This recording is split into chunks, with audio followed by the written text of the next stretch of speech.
ओम शांति। प्रभु रत्न प्रतियोगिता का no problem category में क्वेश्चन नंबर 15 जो हर एक के लाइफ में आता ही है, जो लालच है और मोह है। तो ये जो क्वेश्चन है ये हर एक के लाइफ में आता है, ब्राह्मण के भी आता है, योगी के भी आता है, सन्यासी के भी आता है। तो इसमें जो प्रश्न है बहुत इंटरेस्टिंग है कि उन्होंने पहले शेयर बाज़ार में पैसे लगाए और भाग्य ने बहुत साथ दिया और शेयर बाज़ार में पैसे लगाते ही दुगने हुए। फिर उन्होंने और पैसे लगाए तो और पैसे बढ़ने लगे। फिर आया लालच, फिर उन्होंने सोचा कि अब मैं सब कुछ अपना लगा दूंगा और सब लगाने के बाद मैं एकदम बहुत धनवान बन जाऊंगा। तो तब वो डूब गया, कंपनी बंद हो गई या लॉस हो गया। तो देखिए ऐसा फाइनेंशियल प्लानिंग होता नहीं है। और बाबा ने भी इसके बारे में बताया, पर मैं प्रैक्टिकल बात बताता हूँ। फाइनेंशियल प्लानिंग में कभी भी इमरजेंसी फंड्स रखा जाता है और निवेश किया जाता है अलग अलग रूपों में। कहीं फिक्स डिपॉजिट में किया जाता है, कहीं बॉन्ड्स में किया जाता है और कुछ पैसा इक्विटी में लगाना चाहना चाहिए, जो ये भाई ने लगाया। इसका मतलब ये क्लियर है कि ये भाई ने किसी की सलाह से, जो जिसने सलाह दी वो भी इंसान इतना एजुकेटेड नहीं था, किसी की सलाह से आंख मूंद करके पैसे लगाए। तो ये गलती बाबा की है क्या? बाबा क्या हमारे कर्म में आते हैं क्या? हम किसी के ऊपर क्रोध करते हैं तो क्या ये बाबा की गलती है? कोई विकार में जाता है तो क्या ये बाबा की गलती है? कोई कुएं में कूद जाएगा तो क्या बाबा ने उनको बोला कुएं में कूदो? कोई मांस खाता है तो क्या बाबा की गलती है? कर्म तो उसने अपने मर्जी से किया है ना। तो बाबा इसमें मदद का कारण क्या है? ये जो क्वेश्चन है ये बिल्कुल नासमझी का क्वेश्चन। मतलब ये भाई जो परेशान हो रहे हैं ये उनकी अपनी खुद की गलती है। और दूसरा, बाबा ने अपने ज्ञान में इतनी सफाई से कहा है कि हर कार्य करो उसमें मुझे साथ रखो। तो क्या आपको लगता है अगर बाबा को याद किया होगा तो बाबा ने क्या आंसर दिया होगा इनको कि बच्चे ऐसा मत करो? बाबा क्लियर बताते हैं। बाबा को जो दिल से बच्चा भगवान को हर चीज समर्पित करता है तो बाबा डायरेक्ट बताते हैं। अभी बाबा डायरेक्टली कैसे बताएंगे? सडनली बाबा किसी को टच करते हैं, वो भाई उनको आके बचा लेता है।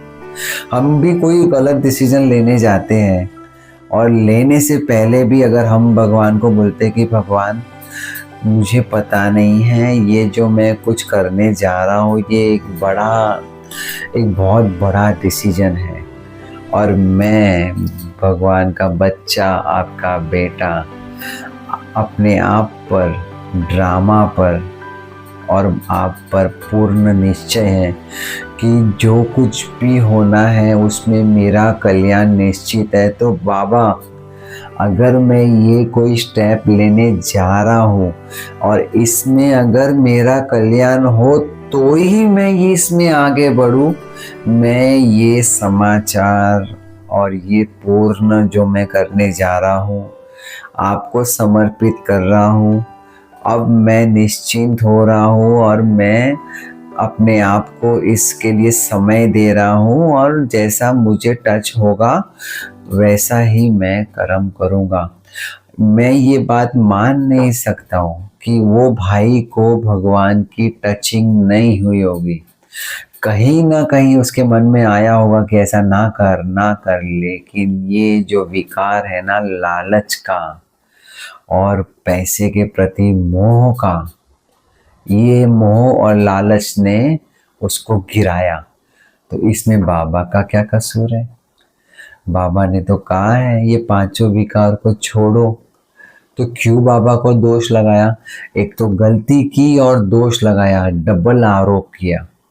अब वो भाई को चाहिए कि अब वो पछतावा करे, भगवान के सामने कहे कि जो हो गया बाबा, इसमें मेरी भूल थी, अब मैं फिर से आगे आना चाहता हूँ। और भगवान के प्रिंसिपल्स को सही ढंग से समझे और भगवान को सही ढंग से उनकी जो बात है उनको सही यथार्थ रूप से लाइफ में लाए। ये नहीं कि मैंने अमृत वेला किया है तो मेरी लॉटरी, अमृत वेला करते ही जाके मैं लॉटरी खरीदूंगा, ऐसा नहीं होता है। जो भी आप भगवान हमको समझा रहे हैं, जो बाबा हमको समझा रहे हैं, बच्चे मुझे याद करो, मेरे पे भरोसा रखो और विकारों से दूर हो। पांचों विकार जो अपने अंदर भरे हुए उससे निकलो। लालच मत करो, मोह में मत आओ। नष्टो मोहा स्मृति लब्धा, बाबा के एक एक शब्द। आपको पता है, वो भाई को ये समझाना चाहिए कि हम जो इतनी बड़ी संस्था में हम जो है ना, हम भी कोई आकर के हमको करोड़ों रुपया दे देगा ना तो नहीं लेते। क्यों नहीं लेते? श्रीमत नहीं है, लालच नहीं है। जो ज्ञान सरोवर और वो सब जो बना है, एक एक रुपए से बना है। दान देने वाले तो कितने थे, फिर उनकी हुकूमत चलती। मैंने दिया तो ऐसा होना चाहिए, बच्चों के एक एक रुपए से हुआ है। तो ये सब चीज़ें तो स्टडी करनी चाहिए ना कि हमारी संस्था कैसे चली है और हम जिस संस्था में जा रहे हैं तो वो कैसे चल रहा है। तो कितना हमको सीखने को मिलता है, प्रैक्टिकल आंखों से देख के सीखने को मिल रहा है।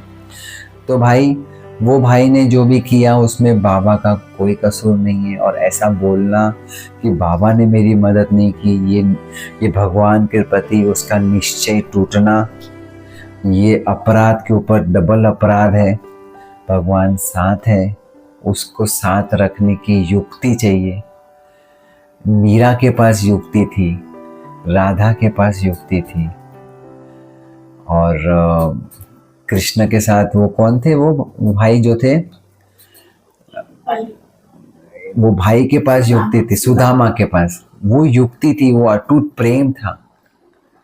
तो इस तरह से अगर हम चले, युक्ति युक्त जो बाबा चाहते हैं, युक्ति युक्त वर्ड यूज किया हुआ है हमेशा, मूल्यों में युक्ति युक्त।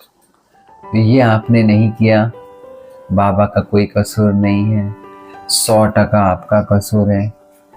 अब इसको रिवाइव करने के लिए रीस्टार्ट करें।